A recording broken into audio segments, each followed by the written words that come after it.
I'm so sorry, Lisa. Hindi ko sinasadyang buntisin yung babae. Lasing ako nung gabing iyon, at ngayon, gusto ng mga magulang ko, at ng mga magulang nung babae, na panindigan ko ang ginawa ko. Ikakasal na kami, kaya patawad. Patawad dahil hindi ko na magagawa pang tuparin ang ipinangako kung magsasama tayo, hanggang sa wakas. Hindi ko po pwedeng suwayin ang gusto ng aking mga magulang. Hindi ko rin kayang gawing kabit ka, at mas lalong hindi ko kakayaning masaktan ka ng panghabang buhay. Kaya tinatapos ko na ang lahat sa atin. I'm so sorry, sinserong anya ng lalaki, habang nagpagulong sa harapan ni Lisa. Sa kanyang isip, akala niya ay isang masamang biro, lamang ang mensahe ng kanyang kasintahan na nagpasya ng makipaghiwalay. Isang mabigat na buntong hininga ang pinakawalan niya, kasabay ng pagtitig sa mga mata ng lalaking humihingi ng kapatawaran. Pagod na pagod siya mula sa maghapong pagtatrabaho bilang waitress sa isang bar. At ngayon, ito pa ang isa sa lubong sa kanya ng taong minamahal. Tila lalo pang bumigat ang kanyang katawan sa mga salitang binitiwan nito, na parang punyal na tumagos sa kanyang puso. Hindi pa siya nakarating sa kanyang bahay nang pigilan siya nito sa daan, para lamang ipahayag ang mga salitang tila, nagbabalo sa kanya ng saki. Maglupasay man ako rito, huwag mo lamang akong iwan. Ay Bal, wala rin ba? Alam mong hindi ako selfish na tao. Kahit na sobrang bigat at sakit sa dibdib, ipapaubaya na kita sa kanya. Hindi kita malilimutan, all. Hiling ko ang kaligayahan sa inyo. Maging mabuting haligi ka sa pamilyang bubuuin nyo. Sinikap niyang patatagin ang sarili. Humugot ng hangin upang pigilan ang nagbabadya niyang mga luha. Ayaw niyang magmukhang kawawa, kaya kahit nalabis na siyang nasasaktan, sinikap niyang ipakita na okay siya at malugod na tinatanggap ang lahat. I'm sorry. Hanggang dito na lang talaga tayo, Lisa. Goodbye. Iyon lang, at yumuko na ito. Tumalikod, at tuluyan ng lumayo. Mahal niya si Lisa, ngunit mas mahal niya ang pera at ang mamanahin mula sa kanyang ama. Kahit na napakalungkot na iwanan ang dalaga, ginawa niya ito dahil sa tingin niya, hindi siya makakapagbigay ng magandang buhay sa kanya. Sa pag-alis ng sasakyan ni Paul, doon lamang nagsilabasan ang mga luha ni Lisa. Napakasakit dahil 3 taon niyang minahal ng lubos ang lalaki. Nagsumpaan silang kapag nakapag-ipon ng sapat na pera, magpapakasal sila at bubuo ng masayang pamilya. Subalit, hindi niya masisisi si Paul. Hindi niya na kayang ibigay ang mga pangangailangan nito bilang isang lalaki. Nais niya kasing isuko ang sarili sa oras na sila'y nanumpa sa harap ng Diyos na magsasama hanggang sa wakas. Ngunit kahit na ganoon, napakasakit pa rin. Ni hindi niya lubusang maisip na sa ganito lamang sila magtatapos. Napakahami nilang pangarap, ngunit tila hindi na ito kailanman matutupad. Ilang linggo pa lamang ang nakakalipas mula nang mawala ang kanyang mahal na ina, at ngayon, ang nobyo niyang tuluyan nang nawala sa kanyang piling. Lahat na lang iniiwan ako, puno ng hinanakit niyang wika, kasabay ng biglaang pagbuhos ng malakas na ulan. Pati ang panahon, nakikisimpatya sa nararamdaman ko. Tiningala niya ang nagdidilim na kalangitan, ang kanyang mga mata punong-puno ng luha. Diyos ko, bakit naman po ganitong nangyayari sa buhay ko? Lahat ng mahalaga sa akin nawawala't iniiwan ako. Hinagdis niya habang sunod-sunod na nagsisipaglaglagan ang kanyang mga luha, sumasabay sa buhos ng ulan na tila nagdadala ng kanyang mga pasaki. Nagpatuloy siya sa ganitong senaryo, hanggang sa umabot na ang mga kulog at kidlat, kaya't nagpasya siyang ipagpatuloy ang pag-uwi. Hindi ako mamamatay sa kuryente, bulong niya sa sarili. Ay sus, friend, napaano ka basang sisiw ang itsura mo? Alalang tanong ni Rose nang salubungin ang kaibigan. Kanina pa niya ito hinihintay sa bahay, dahil may magandang balita siyang ibabahagi tungkol sa kanilang application sa Canada. Gusto man niyang sunduin ang kaibigan, hindi niya magawa dahil sa malakas na ulan. Iniwan na ako ni Paul, Rose, muling namuo ang luha sa kanyang mga mata. Inalalayan siya ng kaibigan na maupo sa silyang gawa sa kawayan. Ha? Anong ibig mong sabihin na iniwan? Naguguluhan akong tanong, sabi ni Rose, umupo sa tabi niya at hinawakan ang kanyang palat. Iniwan niya na ako, para mapanindigan ang mag-ina niya. Ikakasal na rin siya, Rose. Tumulo ang kanyang luha habang ipagtinatapat ang sakit sa kaibigan. Gulat na gulat si Rose, hindi niya lubos maisip na magagawa ito ni Paul. Lalo't alam niyang mabuti itong tao. Ang sakit, Rose. Ang sakit-sakit sa puso, umiyak siya, ang damdamin ay tila umaapaw. Niyakap siya ni Rose, hinagod-hagod ang kanyang likuran upang aliwin siya. Hindi ko lubos maisip na sa ganito lang pala kami magtatapos. Patuloy niyang sabi, muling inilabas ang bigat ng kanyang dibdib. Eseli. Tahan na, friend. May mga tao talagang dumarating sa buhay natin para maging aral. Sa bawat kwento, may wakas. Siguro hindi lang talaga kayo ang para sa isa't isa. Kaya hinayaan ni Lord na mangyari ito sa iyo. Tahan na, friend. Iwanan ka man ng lahat, pero hindi ang matalik mong kaibigan. Pang-aalo ni Rose habang hinahaplos ang mahabang buhok nito. Salamat, Rose. Ikaw na lang talaga ang meron ako. Huminga siya na malalim bago pawiin ang luha. Gusto kong uminom. Pwede mo ba akong samahan? Huling walwal na natin ito, promise. Gusto ko lang talagang kahit papaano maibsan ang sakit. Anya, ang boses ay puno ng pag-asa. Malugod namang sinang-ayunan ni Rose. Hintayin nilang tumila ang ulan bago sila nagtungo sa bar malapit sa Quezon City, kung saan sila nagtatrabaho bilang waitress. Pagpasok pa lamang nila sa eksklusibong bar, agad silang sinalubong ng amoy ng alak at usok ng sigarilyo. Pinili nilang pumwesto sa isang sulok, at gamit ang ipong pera ni Lisa, nag-order siya ng alak na malakas ang tama. Sunod-sunod niyang tinungga ito, habang si Rose naman ay tamang shot lang. Dahil ayaw niyang mahirapan silang makauwi kapag siya'y nalasing. Nang tuluyang tamaan ng alak, ay nagaya si Lisa sa dance floor. Sunod lamang si Rose ng sunod sa brok na kaibigan. Sumabay sila sa nakakaindak na musika hanggang sa magsawa, at tuluyan na nilang ipinasyang umuwi, lalo't 5:00 na ng gabi. Sa bahay na lamang ni Lisa natulog si Rose, dahil wala na siyang masasakyan pauwi sa tinutuluyang apartment. Kinaumagahan ay masakit ang ulo ni Lisa nang bumangon, habang si Rose naman ay tapos na maghanda ng kanilang umagahan. Napamiyat ang inom ko, friend, sapo niya ang ulo na magtungo sa kusina. Halika rito, friend at maupo ka. Kape lang ang katapat niyang hangover mo, anya at ipinaghila pa ng bangko ang kaibigan. Oh, kamusta? Naibsan na ba yung sakit? Tanong nito. Hindi naman yun basta-bastang mawawala, friend, sagot niya at saka siya humigop ng tinitimpla nitong kape. Bakit nga pala naligaw ka rito sa bahay? May kailangan ka ba? Tanong niya, dahil sinasadya lang talaga siya ng kaibigan kapag may importante itong sasabihin. Ay nga pala. Nakalimutan ko nang sabihin sa'yo na na-approve na yung application natin sa Canada. Magkapatid na senior citizen na mayaman ang alagaan natin. Friend at 100,000 ang monthly na sahod. Ma-increase pa raw yun sabi nung agency na nakausap ko nung isang araw. Mamaya nga kukunin na natin ang passport natin tapos larga na tayo. Galak nitong pagkukwento sa kanya. Ako. Salamat naman. Sulit naman palang pag-absent mo kahapon eh. Sambit niyang may ngiti sa labi. Masaya siya, dahil sa wakas ay natanggap na din sila. Ilang beses na rin silang nag-apply abroad ngunit iwan ba nila kung bakit hindi sila matanggap-tanggap gayong overqualified naman nga sila. Dahil bukod sa masisipag sila, ay may angkin ring katalinuhan at maipagmamayabang na ganda. Wala rin kahit na anong mali sa medical test nila. 2 linggo silang naghanda at tuluyan na rin silang lumarga. Dala-dala ang pangarap nilang makapagpatayo ng sarili nilang negosyo. Oras na makapag-ipon ng sapat na perang kakailanganin nila sa itatayong pangarap. Swerte natin, friend dahil Filipino citizen ang mga alagaan natin. Nag-migrate lamang daw sa Canada sabi nung agency natin dahil nandun daw ang negosyo ng mga ito na prestigious hospitals. Grabe din si Lord magbigay ng blessing sa atin. Ano? Bulalas ni Rose na sinang-ayunan lamang ni Lisa. Smile ka na, friend. Sinapo nito ang pisngi ng kaibigan saka iyon pinisil. Napangiti naman si Lisa. Sana magawa pa rin nating magwalwal doon. Ano, anya? Tinawanan ng kaibigan, dahil nangako siyang huling inom niya, na yung pagpunta sa bar ngunit mukhang isa lamang yung biro. Dahan-dahan lang sa alak, friend ha. At baka mais kapag dating ng araw. Ingatan mo yung atay mo, friend, natatawang saad nito. Grabe naman sa pangaral. Hindi naman ako hayok sa alak saka alam mo. Friend, kailangan rin ng katawan natin ng alkohol, kaya relax ka lang. Hindi mapapano atay ko, pagdedepensa niyang ikinakabit-bikat lamang ng kaibigan.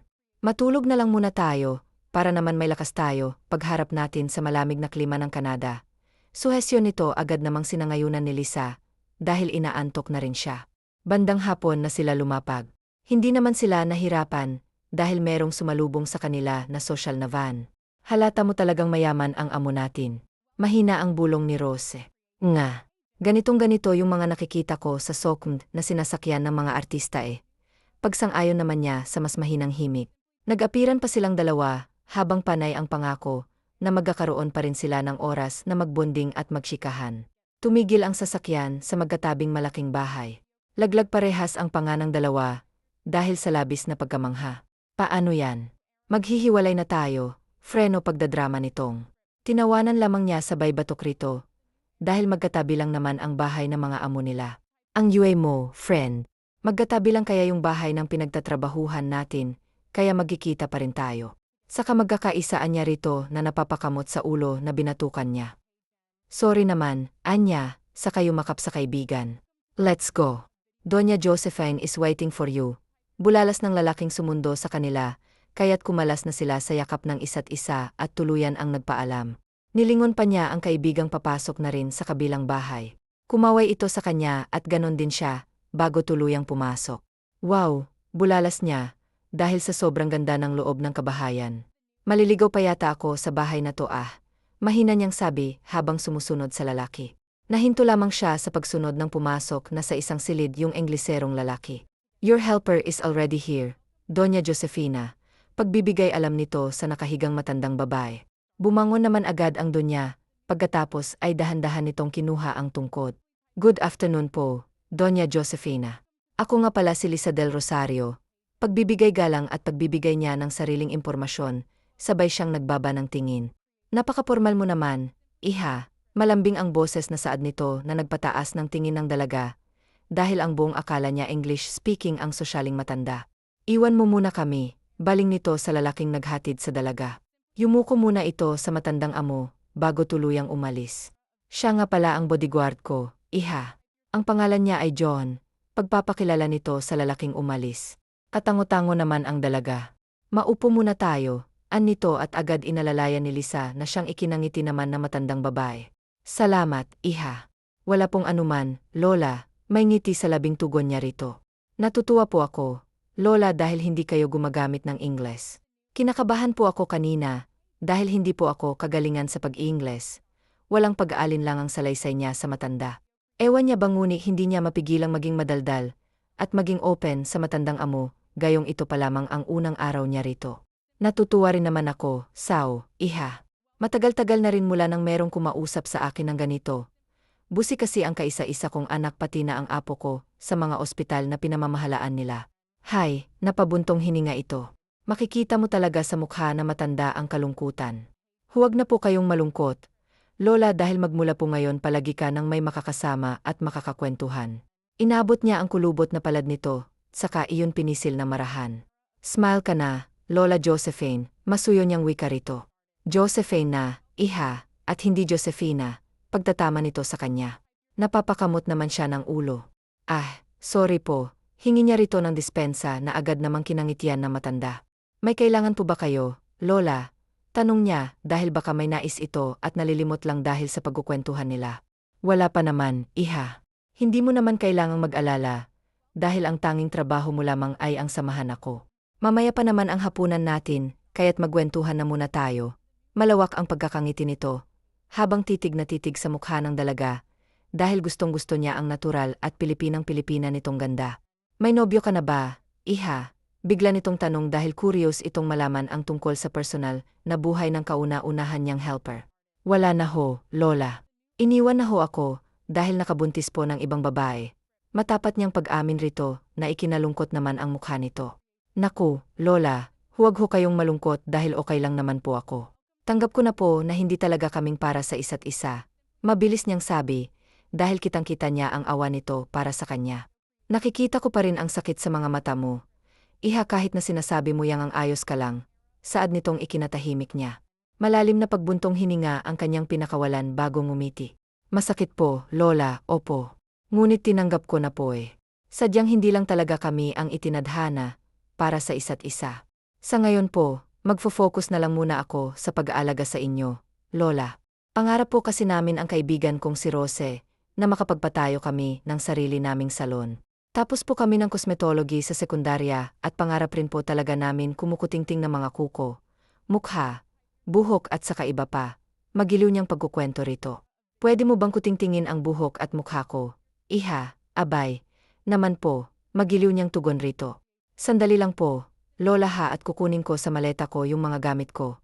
Paalam niya ngunit umiling ang matanda, kaya't taka siyang tumingin rito. Kumpleto ang kagamitan ko rito sa silid ko. Iha, kaya hindi mo na kailangan pa mga gamit mo, saad nito. Nasa drawer na iyon ang hair and makeup kit ko. Iha, saad pa nitong tinanguan naman ang dalaga. Inalalayan na nga ni Lisa ang Donya paupo sa harapan ng malaking salamin, kung saan merong nakakabit na maraming ilaw sa palibot noon. Kinuha niya ang sinasabing kit nito, at namamangha na lamang dahil ang gaganda ng mga gamit nito, sa pagkakatapos makuha, ang nasa loob ng drawer, ay sinimulan niyang kutingtingin ang mukha ng Donya. Hindi may tago ni Lisa ang pagkawili, lalo't mismong ang Donya. Napakaganda niyo po, Lola, bulalas niya na matapos itong ayusan. Dahan-dahan namang nagmulat ng mata ang Donya, at nang makita nito ang refleksyon sa salamin, ay napangiti ito at napahawak sa mukha. Magaling ka, iha, puroy nito sa kanya. Hindi naman po, Lola. Sadya lang po talaga na maganda kayo, saad niyang ikinangiti lalo na matanda. Marami po siguro kayong manliligaw nung kabataan niyo. Ano? Tanong niyang iniling ng matanda, kaya't napakunot no siya. Bakit naman po? Takang tanong niya. Estrito kasi ang papa ko. Bawal kami ng kapatid kong sa Esmeralda, na makihalubilo sa hindi namin kapantay. Ipinagkasundo lamang kami sa mga lalaking kapantay ng yaman namin. Ipinagpapasalamat ko na lamang sa Diyos na mabubuting lalaking napangasawa namin ang nakatatanda kong kapatid. Nakakalungkot lamang dahil naunang mamaalam ang aming mga mahal na asawa, sa laysay nito. Niyakap naman niya ang Donya nang muling bumalatay ang lungkot sa mukha nito. Kuko mo naman po, Lola, ang kutingtingin ko. Saan niyang iniling nito, dahil oras na pala para sila'y kumain ng hapunan. Sa susunod na araw na lamang, iha. Halikan at maghapunan na tayo.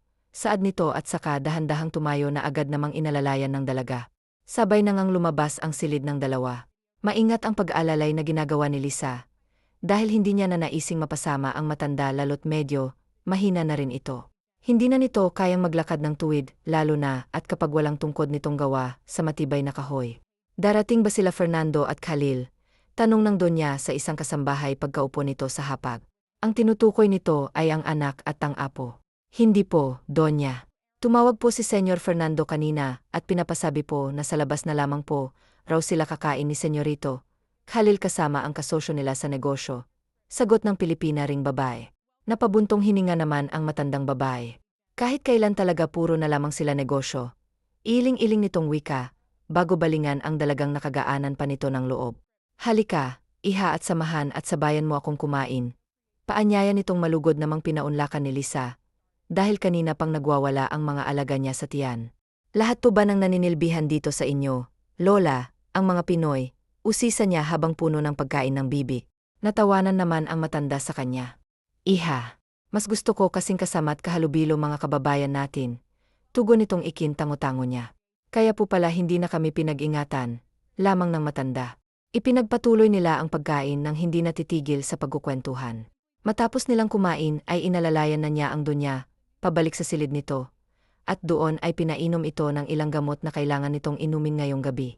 Salamat, iha. Sige na, magtungo ka na sa silid mo. Kalapit lamang yon itong silid ko.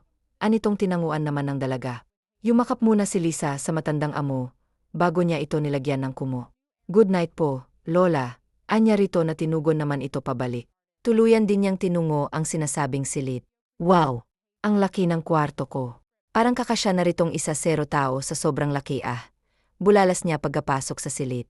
Naroroon na sa ibabaw ng kamang maleta niya, kaya't agad niya, tinungo sa karoon kumuha ng pamali. Nilinisan niya muna ang sarili. Natatawa na lamang siya, dahil nalilito pa siya sa kung paano gagamitin yung shower na nakatapat sa katawan.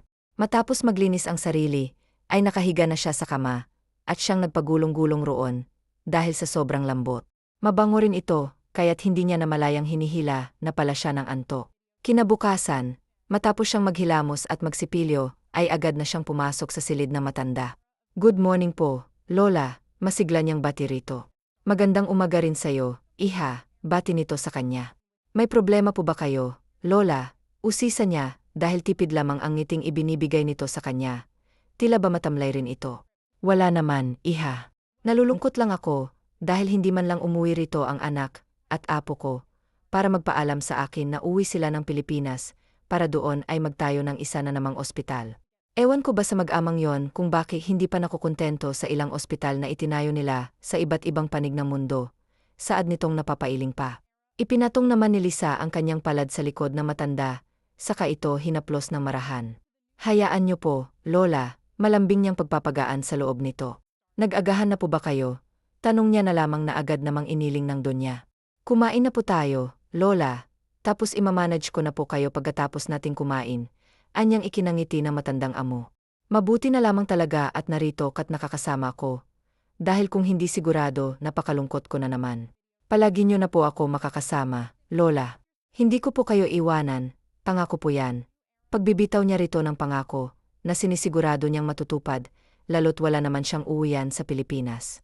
Uli lang lubos na siya at ang mga side niya, sa ama't ina hindi naman niya itinuturing na kapamilya, kaya't itinuturing niya na ring ibang tao ang mga ito. Maraming salamat, iha, maluha-luha ang dunya, kaya't maaga pitong yakap ng dalaga. Nagiging emosyonal na naman ako ngunit ngayon, ay dahil na sa gala. Balang araw, masusuklian ko rin ang kabutihan mo sa akin. Iha, anito at tinapik-tapik ang likod niya. Naku, Lola. Hindi naman po ako humihingi ng sukli sa ginagawa kong ito. Masaya po akong napapasaya ko kayo. Sage na, Lola. Kumain na po tayo, dahil yung mga alaga ko sa tiyan nagwawala na naman. Isa pa po kailangan niyo pong uminom ng gamot. Saad niyang sinang-ayunan naman agad ng dunya. Kumalas na sila sa yakap ng isa't isa at nagtungo na nga sa hapag. Panay na naman ang kwentuhan ng dalawa, habang kumakain, hanggang sa hindi na nila na malayang naubos sa plato nila ang laman ng kanilang mga plato. Gustuhin mang ipasyal ni Lisa ang donya, ay hindi naman po pwede, dahil nagyayelo ang labas. Sinabi naman ng donya na saka na lamang sila lalabas kapag summer na. 3 araw mula ngayon tutungtong na ako sa edad na 80. Ani ng donya isang hapon habang sila'y nasa hardin. Maganda na ang panahon, hindi na nagyayelo kaya't nakalabas na rin sila sa wakas. Talaga po ba, Lola? Naku, dapat meron akong regalo sa birthday nyo. Ano po palang gusto nyong regalo, Lola? Nakangiti niyang tanong habang nilalaro ang maalon na buhok nitong wala ng kahitim-itim. Gusto kong maging tunay kang apo. Iha at mangyayari lamang yun kapag naging asawa ka ng apo kong si Jack. Diretsahang anito na ikinangwi naman ng dalaga. Dahil hindi madali at mas lalong hindi biro ang hiling nito. Pwede nyo naman po akong ituring na apo nyo, plus magaling at magandang tagapag-alaga. Lola, kahit wala ng kasal-kasalan, rito na ikinalungkot ng matanda. Okay. Sige po, Lola, magiging asawa po ako ng apo nyo, basta ngumiti lang po kayo. Ha, mabilis niyang sabit sa karito humarap at doon ay nakita niyang muli ang matamis nitong ngiti. Samahan mo ako sa silid ko. Iha at nang mapirmahan mo ang kasunduan natin. Saan na naman itong ikinakalat ng dalaga sa kanyang ulo? Kailangan pa po ba talaga, Lola, ng agreement, napapangiwi habang pinipilit ng ngumiti niyang tanong rito. Bigla na lamang lumungkot ang mukha ng donya, kaya't maagap siyang pumayag sa nais nito. Sabi ko nga po pala, Lola, pipirma na po ako sa kasunduan natin. Anya at inalalayan na ito sa pagpasok hanggang sa marating nila ang silid nito. Nakamasid lamang siya, habang kinukuha ng matandang amo ang isang papel, na nakatiklop ang kalahati. Heto, pirmahan mo na, iha, matamis ang pagkakangiti nito nang ilahad sa kanyang papel at ballpen. Huwag mo nang basahin, pirmahan mo na lang, anito na mapansing sinisilip niya ang nilalaman ng sula. Kakamot-kamot namang pinirmahan na lamang niya ang papel. Maraming salamat, apo, galak na saan nitong kinakamot na lang niya ng ulo. Iba po yung saya nyo, Lola, wika niya nang itago na nito ang papel at inaya siyang lumabas. Asawa ka na kasi ng apo ko. Iha, kaya't apo na rin kita. Makahulog ang sambit nitong nginitian na lamang niya. Iniisip niya na lamang na isang kalokohan ang kasunduan sa pagitan nila ng donya. Mamaya'y makukuha mo ng kabayaran sa pag-aalaga mo sa akin. Pwede kang lumabas at tirit ang sarili mo, apo. Bulalas nito sa kanyang nagpabalik sa realidad kay Lisa. Nahulog kasi siya sa malalim na pag-iisip. Salamat po, Lola, tanging niyang naitugon. Ilang minuto pa silang namalagi sa hardin, hanggang sa mag-aya ng pumasok ang donya. Dahil oras na para uminom ito ng kanyang gamot. Matulog muna po kayo, Lola, anya na matapos niya itong paliguan. Tumango naman ang donya ngunit nag-request ng isang mayuming kanta, na agad namang pinaunlakan ng dalaga. Swerte na lang dahil binyayaan ng mayuming tinig ang dalaga, kaya't agad na nakatulog ang matandang babae. Kinumutan niya na ito pagkatapos ay hinagkan niya sa no. Sweet dreams, Lola Josephine, mahina niyang usal habang hinahaplos ang ulo nito. Tuluyan na rin siyang lumabas, dahil may usapan sila ng kaibigang magkakaroon ng oras sa isa't isa ngayong hapon. Friend, patakbong lumapit si Rose sa kanya pagkalabas nito ng gate. Sinalubong niya naman ito at agad silang nagyaka. Grabe, namiss kita, bulalas nito nang kumalas ng yakap sa kanya. Namiss rin kita, balik niya rito. Sahod na natin mamaya. Anong plano mo sa paunang pagod natin? Walwal tayo, suwestyon niya agad-agad. Loka ka talaga. Pero Sage, game. Pero hindi tayo maglalasing dahil nakakahiya naman sa mga amo natin. Kondisyon nito. Agad niyang sinangayunan. Hintayin na lang natin ang isa't isa rito sa labas pagsapit ng 5 oras. O sige, kailangan ko kasing pakainin at painumin muna ng gamot si Lola bago tuluyang umalis Anya. Ako rin naman. Hais, ang hirap din palang mag-alaga na matanda no. Friend, nakapangalumbaba ang sambit nito. Bakit naman? Takang tanong niya. Kasi, ulyanin na si Lola Esmeralda. Kung minsan nagsusungit tapos pahirapan kapag oras na ng pagligo. Umiyak at kung minsan ay nananakit na. Parang gusto ko nang sumuko, kaso 1 taon ng kontrata natin. At kapag umatras ako, kailangan kong bayaran yung ilang taon na dapat kong serbisyo. Hay, ang hirap kumita ng pera. Problemadong saad nito. Nakararamdam naman siya ng pagkahabag para sa kaibigan. Huwag mo munang gagalawin yung perang pinaghirapan mo. Ako ang sasagot ng pagwawalwal natin ngayon ha. Isang matamis na ngiti ang iginawa niya sa kaibigan saka ito muling nyaka. Palagi mong isipin, Rose, na kaya natin to ginagawa dahil sa mga pangarap natin. Konting sakripisyo lang at makakamtan din natin ang kaginhawahan. I love you, my best friend. Tama ka. Salamat, friend and I love you too. Gumanti rin ito ng yakap habang may ngiti sa labi. Kumalas lamang sila ng tawagin na si Rose ng isa pang kasamahan. O sige na, mamaya na lang ulit, friend ha. Paalam nito na tinanguan na lamang niya. Minabuti na ring pumasok ni Lisa. Dahil baka magising ang inaalagaan niya nang wala siya sa tabi nito. Tuluyan nang sumapit ang 5 oras at tuluyan na rin na natanggap ni Lisa ang paunang sahod. Wow, Lola. Salamat po, Lola. Sobrang laki po nito Galak siyang napayakap sa matanda. Walang anuman, apo. Deserve mo yan kaya sige na. Humayo ka na't enjoyin mo ang gabing to. Ipapahatid na lamang kita kay John sa kung saan mang destinasyon na nais mo. Masuyong saad nito. Salamat po ulit, Lola. Titikim lang po kami ng alak. Lola, pero hindi po ako maglalasing. 2,000 lang din po ang gagastusin ko. Humalik siya sa pisngi na matanda, bago excited na pumunta sa kanyang silid, upang doon ay makapagpalit at maitago ang perang 150,000 in cash. Matapos niyang magpalit ay muli siyang nagpaalam sa matandang amo, na may ngiti sa kanyang labi nang lumabas. Ilang minuto na rin siyang naghintay sa kaibigan, bago ito lumabas. Tara na, ayan niya rito na tinanguan naman ang kaibigan. Hawak kamay silang pumasok sa SUV, na siyang maghahatid sa kanila, sa pinakamalapit na bar. Cheers! Pinagbilang baso pagkatapos ay sabay nilang tinungga ang alak. Sabay rin nilang sinipsip ang lemon. Ang gumuhit sa lalamunan nila ang alak. Hay, ang sarap! Namiss ko ang pait ng alak. Sambit niya ng ibaba ang baso na wala ng laman. Ubusin lang natin to tapos uwi na tayo ha. 1 hour lang kasi yung binigay na oras sa akin ni Madam Sunshine. Nakalabing sambit ni Rose. Sig. 1 oras lang naman talaga ang plano kong oras na itatagal natin dito. Pagsang-ayon niya rito. Nagpatuloy sila sa pag-inom habang pinag-usapan ang magiging hakbang nila, oras na matapos na nila ang 1 taon nilang kontrata. Samantala, kararating lamang ni Jack sa mansyon.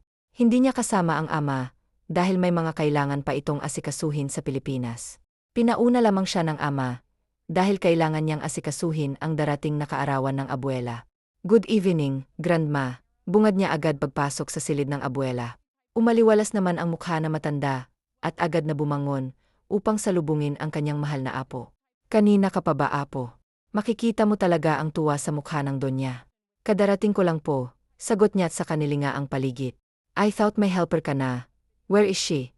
Tanong niya matapos bumeso sa abuela niyang mas lalo lamang napangiti. Oh, you mean your wife? Anitong ikinakunot noon niya. We have an agreement, my handsome grandchild.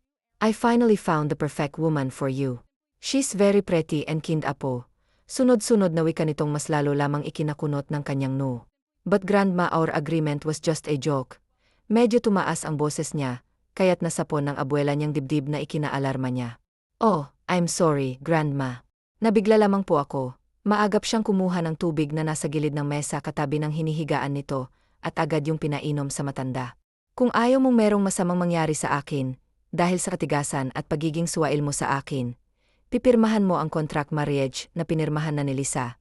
Pinal nitong utos matapos uminom ng tubig kaya't napapahamak niya si Jack. My goodness, grandma. This is insane. Problemadong saad niya nang iabot sa kanya ng abuel ang papel na meron nang ang pirma ng babaeng nagngangalang Lisa. Hindi niya sukat akalain na ang biruan nila ng abuela noon na ito ang siyang magdedesisyon at pipili ng babaeng mapapangasawa niya ay seseryosohin nito. Sagnit, maautoridad na ani ng donya. Fine, but don't expect me, Grandma. Natatanggapin ko siya bilang asawa ko, kung sino mang babae na gusto niyo para sa akin. May diing wika niya bago pirmahan ng contract marriage. Thank you so much, Apo. Congratulations, you're finally married. Anito at yumakapa sa kanya, dahil sa sobrang tuwa nito sa pagsunod niya sa nais nito. Napapailing na lamang siya. Buong akala niya ito ang masusurprise. Seryoso ba talaga ang lola niya sa mga sinasabi nito? I'm damn serious young man. Seryosong tira nito ngang tinignan niya ito nang hindi makapaniwala. You're impossible, Grandma. Turan niya ritong tinawanan lamang ng lola niya. Iling-iling lamang siyang lumabas ng silid ng grandma niya. Pagkatapos ay tinungo ang pinupwestuhan ng tauhang si John upang magpasama rito sa kung saan mang naroon ang babaeng sinasabi ng kanyang abuela. Kailangan niyang makausap ang babae na kumbinsihin nito ang lola niya na itigil ang kalokohang pinagagagawa nito. Sa isang malapit na bar siya hinatid ng bodyguard na si John. Kunot-no siyang bumaba ng kotse habang tahimik ritong sumusunod. Amongst man a woman the one that grandma chooses is a drunkard.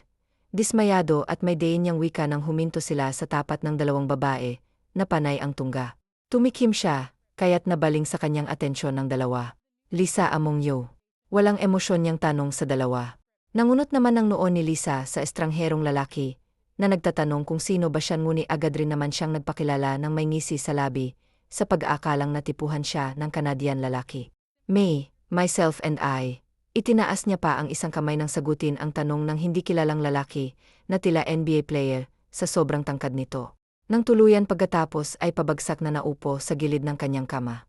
Gustuhin niya mang tawagan ang kaibigan para sabihin rito ang mga nangyayari ay wala naman siyang load. Bahala na, sambit niya pagkatapos na ihiga ang sarili sa kama. Basta gagawin ko na lang to sa hiling ni Lola. Hindi ako kailanman mahuhulog sa kapreng yon. Hinding-hindi kaya relax ka lang diyan, self. Mahinang sambit niya sa sarili. Dama niya ang antok, kaya't minabuti niyang pagpahingahin ang sarili. Pagsapit ng umagay nakahanda ng lahat oras na rin, para sa paggayak ng dalawa. Bandang 8 ng umaga sila umalis ng mansyon. Sa isang kilalang East Center Mall ni Jack, piniling mamili, dahil pagmamay-ari ito ng kaibigang Canadian. Pumili ka na ng dress na magiging komportable ka. Ani ni Jack ngang marating nila ang bilihan ng iba't ibang sosyaling dami. Hindi na nagpa-assist pa si Jack, dahil nais niyang ang dalaga na siyang pipili ng nais nito. Mga ilang minuto rin siyang naghintay bago ito lumapit sa kanya bit-bit ang isang plated hem cami dress na kulay itim. Agad niya itong ipinasok sa dalaga. Inaikot niya pa ito nang lumabas ito ng fitting room pagkatapos ay humarap sa kanya. Tinanguan niyang dalaga dahil nagustuhan niyang pinili nitong hindi gaanong revealing. Okay na yan. Sandals naman ang kuhanin mo. Anya ritong agad-agad namang tumango. Mga ilang minutong pinaghintay ulit at muli itong bumalik bitbit ang sandals na kulay itim rin at ang takong ay 2 inch lamang. Lihim siyang napangiti sa kasimplehan ng kasta nito. Malayong malayo sa mga nakilala at nakasalamuhan niya ang mga babaeng sopistikada at merong kaartehan sa kasuotan pati na sa katawan. Kinuha niya ang mga napili nito at saka sila nagtungo sa cashier upang bayaran ng pinamili at nang makauwi sila kaagad. Wala ang kaibigan ni Jack na si East kaya wala siyang dahilan para magtagal pa sa mall na ito. Ikaw, sir, hindi ka po ba mamimili ng isusuot nyo?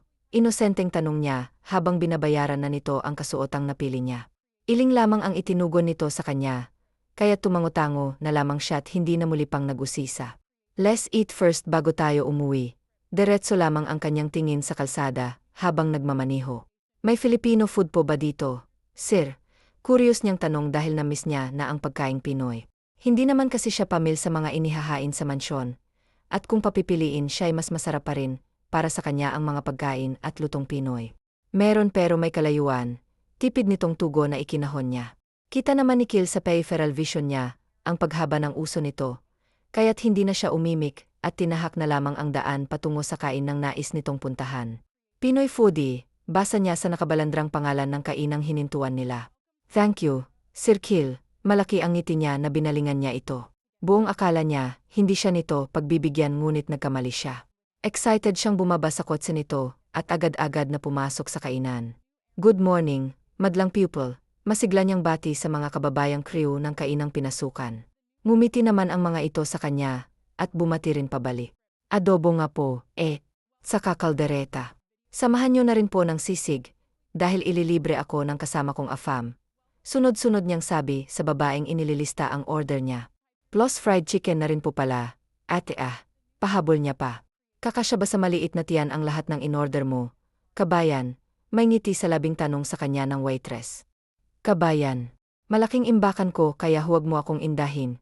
Anya rito saka ito tinapik sa balika. Puro kasi damong kinakain ko sa manson nila, kaya ngayong nakalabas isusulitin ko na ng sobra. Pabulong niyang wika ritong ikinatawa naman ng babae. Kunot noon namang pinagmamasdan dalagang nasa counter, at nakikipagtawanan sa waitress. Mahiyain.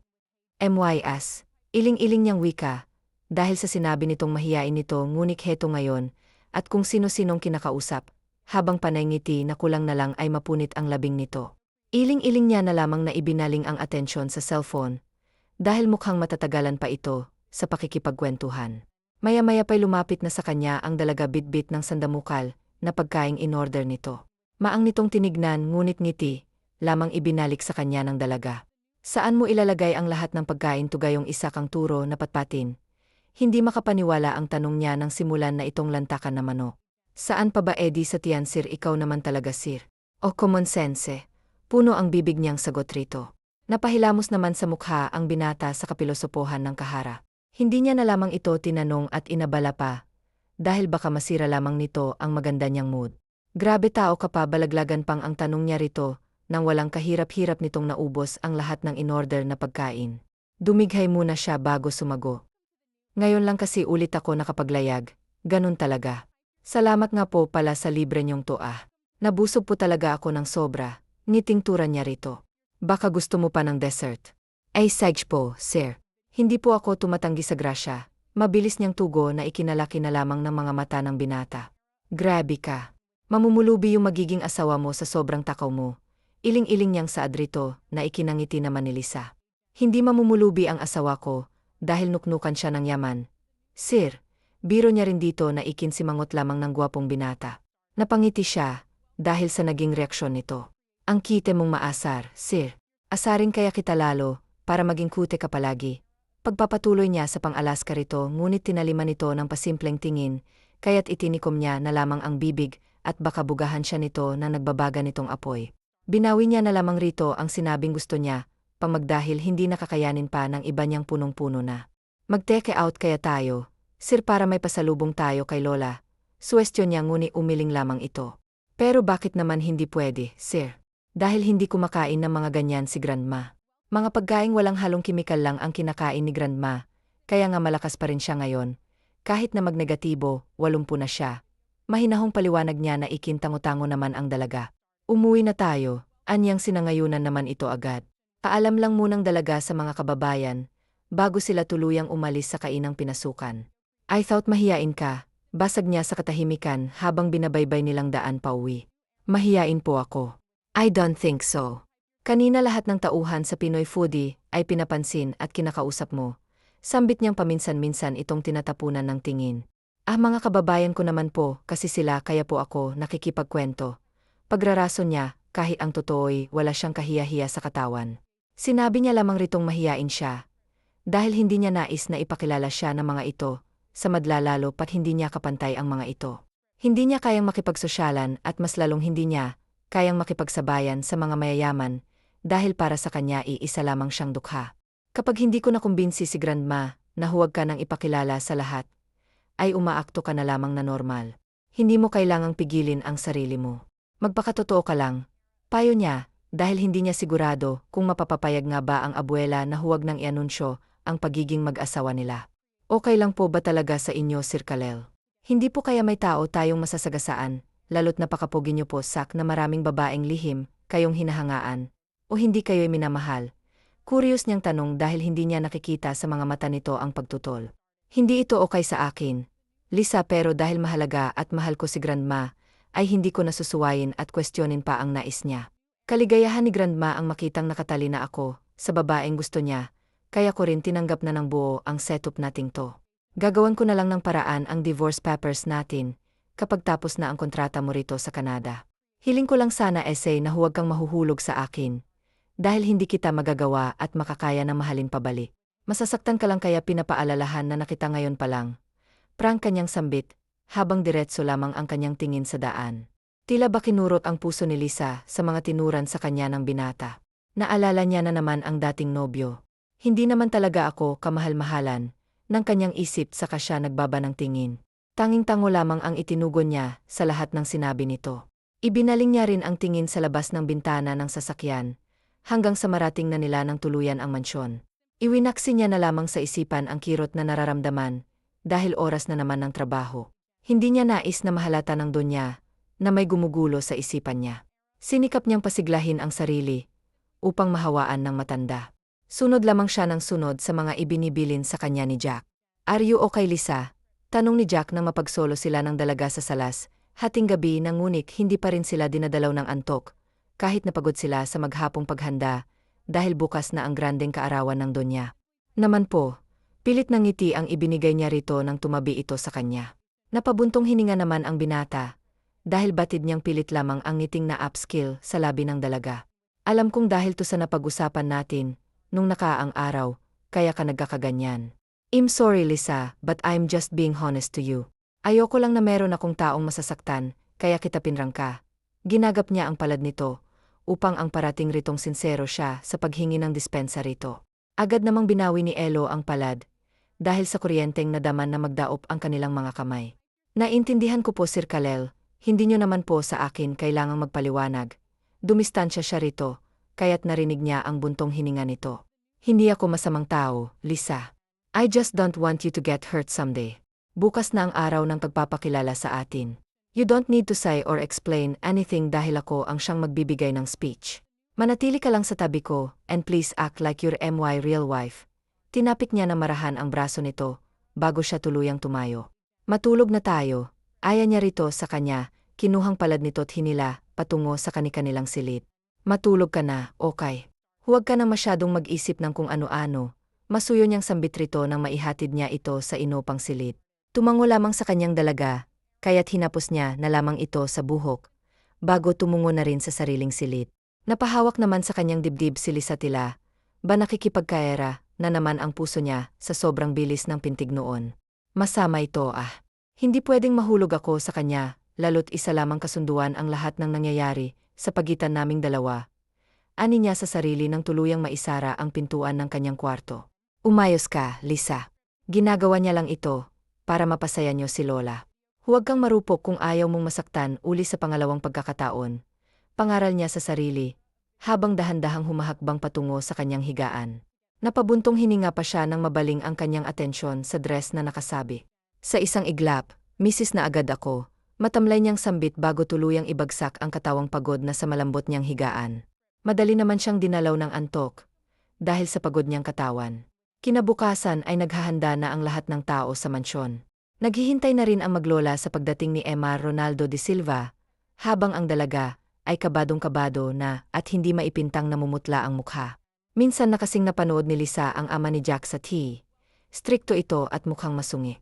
Huwag naman sanang atake sa puso ang dahil sa sobrang kaba, maging dahilan ng pagkatsugi ko. Bulalas niya nang tuluyang pumasok ang isang ginoong kasing taas lamang ni Jack. Matikas rin ito at kitang-kita sa mukha nito ang kaistrikto. "Han, relax po. Mabait ang anak kong yan." Mukha lamang siyang masungit, kagaya ng asawa mo ngunit. "Sa auntie ito ang anak kong yan." Bulong sa kanya ng lola niya, dahil kanina pa nitong napapansin na kinakabahan ang dalaga. "Lola, pwede po bang mag-back out?" Nakangiwi niyang tanong na ikinasimangot na matanda, kaya't agad-agad niyang binawi ang sinabi. "Biro lang po, Lola." "Smile ka na po." Nakangiti man ngunit kabadong-kabado pa rin siya. Agad namang bumalik ang ngiti sa labi ng matanda. Pagkatapos ay yumaka pa ito sa kanya. Tinapik sa braso ng marahan matapos kumalas hanggang sa salubungin na nito ang kaisa-isang anak. Mas lalo pang nadagdag ang kaba niya nang ang binata naman ang lumapit sa kanya. Hinapit pa siya nito sa biwang. Napasinghap siya sa ginawa nito ngunit, dahil si Jack ay umakto ng normal ay inayos niya ang sarili. "Happy birthday, Mama!" Bati agad ang Ginoo sa kanyang mahal na magulang nang salubungin siya nito ng isang mahigpit na yaka. "Salamat, anak ko. Buong akala ko talaga hindi ka na uwi. Magtatampo na sana ako ngunit, dahil sinabi naman sa kin ng anak mong uwi ka, ay napanatag ang damdamin ko. Hinaplos nito ang pisngi ng anak pagkatapos ay hinagkan yon. I have good news, son. Bulong nito sa mismong tenga ng Ginoo. Nagtatanong namang tiningnan ni Mr. Fernando ang ina sa mga mata nito. Ano ho yun, mama? Tanong niya nang kumalas sa bisig ng kanyang ina. Ang uniko, iho, ay nahanapan ko na ng perpektong asawa. Lumingon nito sa gawin ng dalawa. Napangiti pa ito nang biglang tumuwid ng tayo ang dalaga. Sinundan naman ng Ginoo ang tinitingnan ng ina, at doon ay nakita niya ang anak na nakahawak sa biwang ng babaeng hanggang balikat lamang nito. Lihim na napangiti ang Ginoo, dahil pati ang anak niya dinidiktahan rin ng kanyang ina. Hindi naman siya tutol, dahil kapag nagustuhan nito ang isang tao, ay batid niyang meron itong busilak na puso. Gaya ng anak niya, ang kanyang ina rin ang nagpasya sa kung sino man ang mapapangasawa niya. Isang Kanadyan ang napili nito na lubos niyang ipinagpapasalamat sa ina, dahil naging maligaya siya sa piling nito. Nakakalungkot lamang dahil maaga itong kinuha ng Diyos sa kanila. Good morning po, sir. Sinikap niya namang huwag mautal ngunit nautal pa rin siya, kaya't agad siyang nagbaba ng tingin, dahil sa naramdamang hiya. Napangiti naman sa kanya ang Ginoo, maging sina Jack at ang Donya. Magandang umaga rin sa'yo, iha. May ngiti sa labi niyang balik bago alalayan ng ina palapit sa mag-asawa. Drop that, sir, iha. Just call me dad or papa. Malambing niyang wika rito na ikinataas naman ang tingin sa kanya ng dalaga. Sige po, papa. Nakagat niya ang ibabang labi, dahil nautal na naman siya. Bahagya namang napangiti ang Ginoo hanggang sayakapin niya ang dalaga, dahil nawiwili siya rito. Nagustuhan niya agad ang dalaga. Tunay ngang magaling pumili ang kanyang ina. Napangiti naman si Lisa nang maramdaman ang yakap ng Ginoo. Naipikit niya ang mga mata at nilasap ang mainit nitong yakap. Naalala niya ang yumaong ama. Ganitong-ganito rin siya nitong yakapin kapag umuwi ang ama galing trabaho. Ni hindi niya namalayan ang pagtulo ng luha. Inawi niya, yun agad nang kumalas ito ng yakap sa kanya. Pasensya na po, naalala ko lang sa yakap niyong papa ko.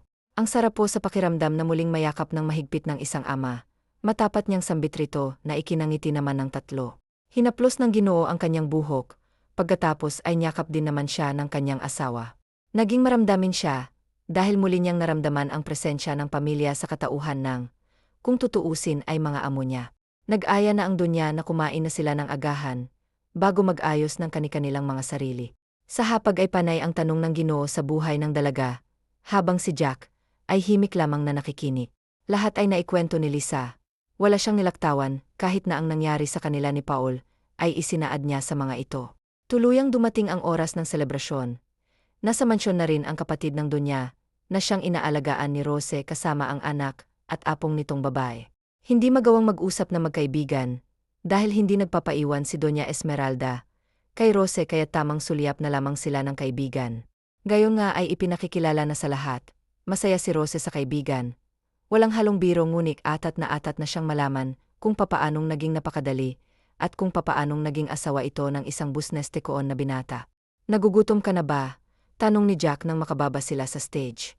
Katatapos na lamang ipakilala ang dalaga sa kanilang mga bisita, at katulad nga ng inaasahan, ay marami ang nadismaya. Mga kababaihan at ilang investors na umaasang isa sa kanilang mga anak ang kanyang matitipuhan at makakatuluyan. Sir, kaso nakakahiyang maunang kumain, mahina niyang tugon rito.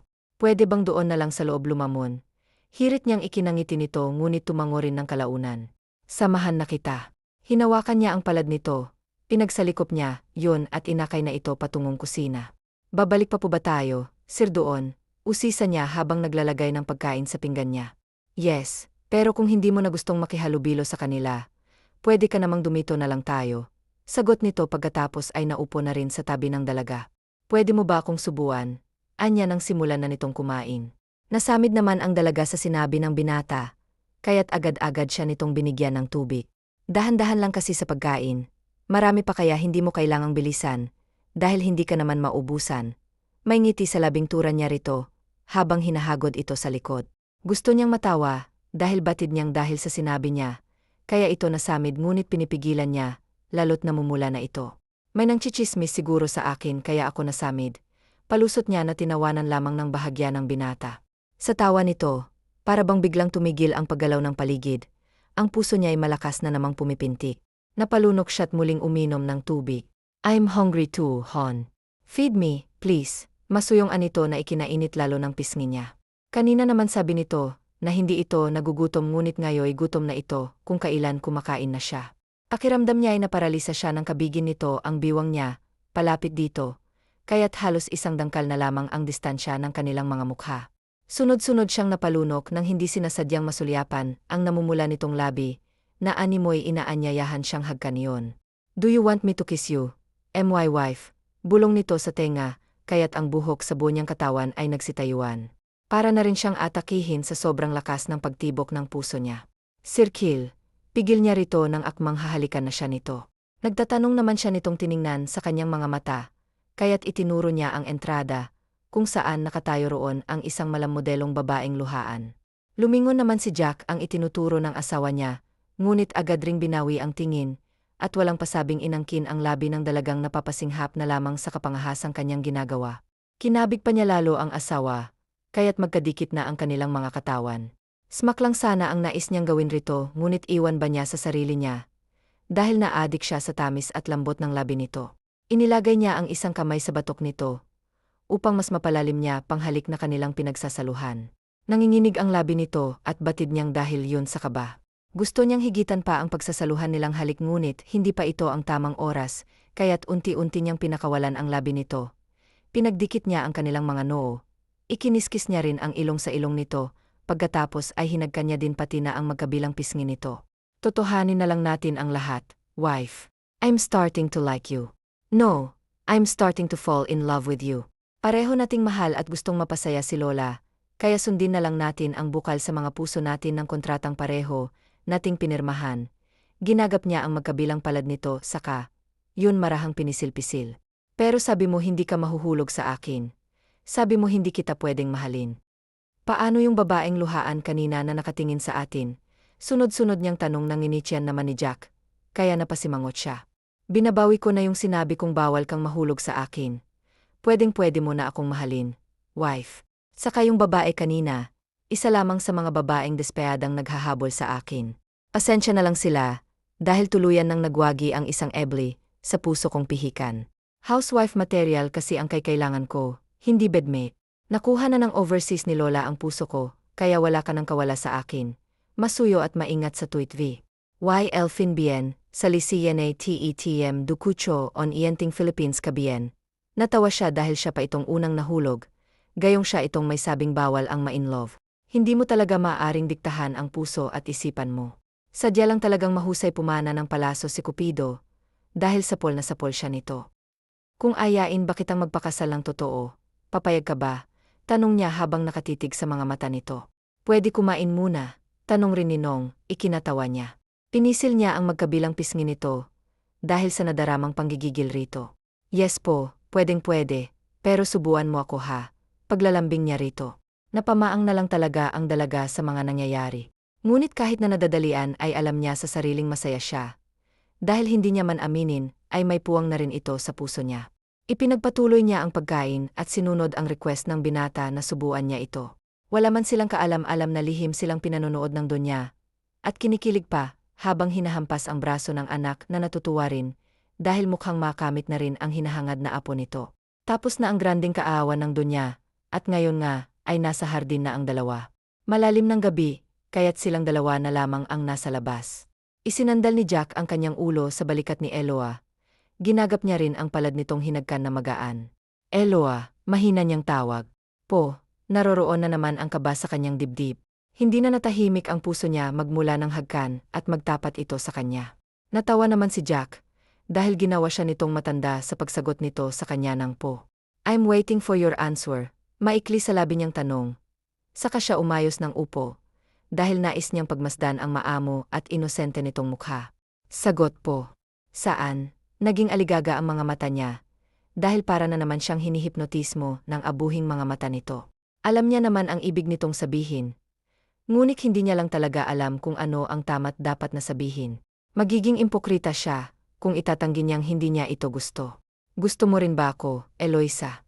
Please be honest. Ayokong sumagot ka ng hindi totoo. Alam kong hindi masyadong madali ang nangyari, ngunit totoo ang lahat ng sinasabi ko. Hindi ito dahil lang kay Grandma, tungkol na to sa ating dalawa. So please answer me, Nasa tono niya ang pagsusumamo. Hinaplos niya rin ang pisngi nito, hanggang sa walang paalam niya itong hinagkan sa labi. Tumulo naman ang mga luha ni Eloa. Hindi niya alam kung bakit siya naiyak, basta ang alam niya lang ay masaya siya. Dahil may isang tao ang muling nagparamdam sa kanyang importante siya't kamahal-mahalan. Kawalan ni Jack ang labi ni Eloa, ngang malasahan niya ang luhang dumaloy sa labi nito. Mabilis niyang pinawi ang luha nito at mahigpit na niyaka. I'm sorry, sinserong anya habang hinahaplos ang buhok nito. Hindi ko na ulitin, I promise, basta tumahan ka lang. Pag-aalo nito sa kanya na ikinangiti niya, dahil hindi naman siya umiyak, dahil sa walang paalam na paghalik nito sa kanya. Tears of joy too, Jack. Masaya ako, dahil muli kong naramdaman ang pagmamahal na inakala kong hindi ko na kailanman mararamdaman. At sa tanong mo naman na kung gusto kita, ay ang sagot ko. Sa sinabi niya ay biglang napabitaw ng yakap sa kanya ang binata. Hindi makapaniwalang tumingin sa kanya. Tumango siya rito, hanggang sa pakawalan niya ang isang matamis na ngiti. Oh goodness, I'm so happy. Finally. Thank you. I love you, bulalas niya at pinupog ng halik ang buong mukha ng babaeng minamahal. Can I kiss you again? Paalam niyang ikinatawa ng dalaga, bago ito tuluyang tumango. Sabik na muling inangkin ni Jack ang labi ng mahal niya. Ang bawah hagod ng kanilang mga labi, ramdam doon ang pagmamahal. Mas lumalim pa ang pagsasalo ng kanilang mga labi, nang pagdikitin nila ang katawan ng isa't isa. Saksi ang langit at mga bituin sa kanilang pagmamahalan. Batid ni Jack sa sarili, na hindi lamang isang simpleng halik ang nais niyang pagsaluhan nila. Kaya't binuhat niya ang dalaga na anay mo'y bago silang kasal nang hindi man lang naghihiwalay ang kanilang mga labi. Ni hindi na namalayan ni Eloisa na nakapasok na sila sa isang elevator, at sa mismong tapat ng silid nila nito huminto. Hindi niya alam na may elevator pala sa loob ng mansyon, kahit nalpas isang buwan na siya rito. Ipinagsawalang bahala niya na lamang ang isipin na tungkol sa elevator, dahil dalang-dala na siya sa nakakaliyong halik na ipinapalabas kanya ng lalaking hindi niya man unang minahal, ngunit nasisiguro niyang magiging huling lalaki na sa buhay niya. Bahagyang nakabukas ang silid ni Jack, kaya sinipa niya na lamang yon upang bumukas. Paa pa rin ang siyang gamit niya, pagsarado ng pinto. Hindi niya talaga hinahayaang maghiwalay ang kanilang mga labi. Maingat niyang inihiga sa kama ang asawa, at dito niya pa ang pinakawalan ng labi nito. I want you, no my wife. Nakikiusap ang himig niya na buong puso namang pinayagan ni Eloisa. Sinakop niyang muli ang labi nito at sa pagkakataong ito, ay may halo na yung pananabik lalo't may pahintulot na siya mula sa asawa. Maingat at masuyo ang ginagawang pag-angkin ni Jack sa asawa. Ito pa lamang ang una nilang karanasan at masaya siya, dahil siya ang unang babaeng minahal, kahit na hindi siya ang unang naging laman ng puso nito. At tuloy siya sa paghingi ng sorry sa asawa, dahil sa paulit-ulit niyang pag-angkin rito. Hindi niya kasi talaga mapigilan ng sariling ulit-uliting angkinin ang minamahal na babae. Kung hindi pa nga nakatulog sa sobrang pagod ang asawa niya, ay hindi niya pa ito tatantanan. Thank you for this wonderful night, wife. I love you. Hinagkan niya ito sa noo, bago niya ito'y kinulong sa kanyang bisig. Muli niyang inusal katagang, mahal kita, il-isa bago niya ipikit ang kanyang mga mata. Sumapit ang panibagong araw at parehong masaya ang dalawa. Sabay silang bumangon ngunit ng akmang tatayo, na si Eloisa ay napangiwi siya, dahil sa nananakit niyang gitna. Masakit ba? Nag-aalalang tanong ni Jack nang upo siya sa kama, habang ang asawa niya ay bumalik sa pagkakahiga nito. Kagatlabing tugon nito. Nakaramdam naman ng awa si Jack, lalo na nang bumaba ang tingin niya sa katawan nitong puro marka, na hindi ito namamalayang nakabalandra, dahil sa iniindang hapdi sa pagitan ng mga hita nito. Kinuha niya ang kumo at ibinalot sa katawan nitong inangkin niya ng paulit-ulit kagabi. Hinagkan niya rin ito sa noo pati na sa labi. Sabi ng ilan sa una lang naman daw masakit, pilyong saad niya sa mismong tenga nito. Nag-init naman ang mukha niya sa sinabi ng asawa. Loko ka, nasabi niya na lang na ikinangiti nito. I love you. Puno ng pagmamahal niyang sambit rito, habang nakatitig sa mga mata nitong bigla-bigla na lamang nanban mo ako. Hindi na natuloy ang pagbagsak ng luha niya, dahil tinuyo na yun ang labi ni Jack. I love you, Eloa de Silva, my wife. Masuyong sambit niya pa hanggang sa angkinin niya ang labi nitong namumula. Pinakawalan naman agad ni ang labi ng asawa, dahil nais niyang marinig ang itutugon nito sa kanya. Mahal din kita, Jack. Madamdaming tugon nito ang ikinalaki niya sa labi. Muli nilang pinagsaluhan ang labi ng isa't isa na umabot din ng ilang minuto. Dito ka lang muna, ipaghahanda kita ng agahan. Kailangan maging healthy ka, dahil dinadala mo na ang una nating anak. Turan niyang. Tinawanan lamang ni Eloisa. Oh, bakit ka naman natatawa? Kunyari ay nagtatampo niyang tanong rito. Paano kay pupuna mo palang naman kasi sa akin? Tapos may buwan agad. Hindi naman ganon kadali ang pagbuo ng babi. Ano ka ba? Katwiran niya ritong ikinanguso lamang nito. Di palagi nating gawin para sure na may mabuo na tayo. Alam mo kasi, wife, gustong-gusto ko na magkaroon ng anak. Naisip ko na nga noon na kumuha ng surrogate.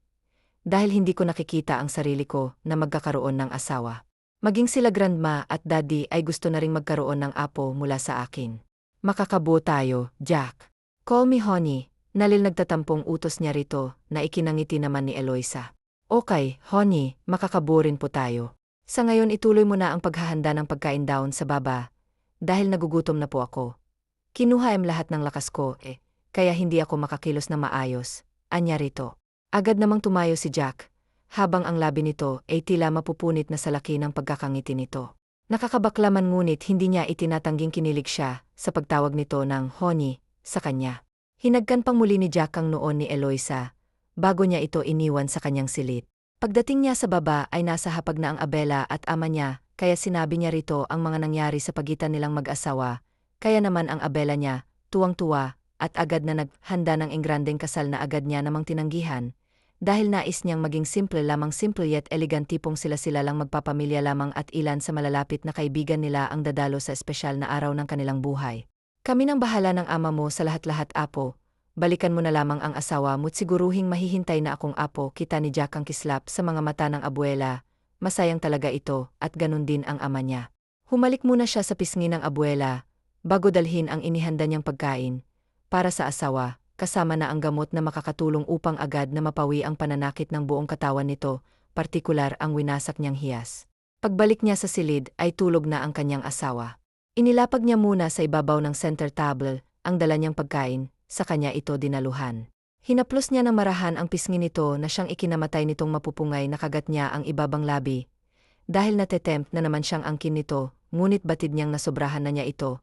Kaya't iwinaksi niya na lamang sa isipan ng pagnanais na muli itong maangkin. Your breakfast is ready, malambing niyang wika rito. Inalalayan niya rin itong bumangon siya na rin ang nagpresentang magpakain rito. Dahil nais niya itong pagsilbihan sobrang say ng kanilang mga puso, habang ipinaparamdam ang labis nilang pagmamahal para sa isa't isa. Isang buwang paghahanda at tuluyan na nilang binitawan ng pangako, sa harapan ng altar, tuluyan na rin nilang nakamtan ng pinapangarap nilang anak na pinangalanan nilang Kalit.